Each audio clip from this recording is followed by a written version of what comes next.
Ready to transform a generated art into captivating video stories? Let's dive in. First, formulate a clear story outline, then break it down into key scenes. Each scene will need its own Midjourney prompt. Think about the visual style you want: realistic, cartoonish, painterly, and include that in your prompt. Now, the magic happens. Create your first scene by typing "Imagine" followed by your detailed prompt for consistent character design.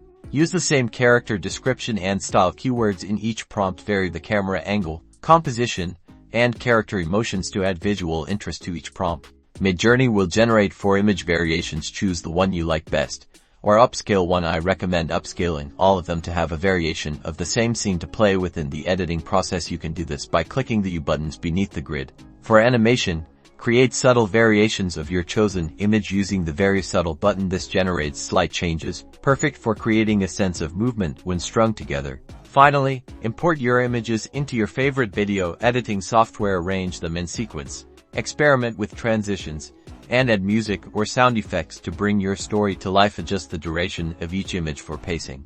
And there you have it. You've transformed static AI images into a dynamic video story. Experiment, iterate, and unlock the incredible potential of AI-powered storytelling. Don't forget to like and subscribe for more awesome tutorials.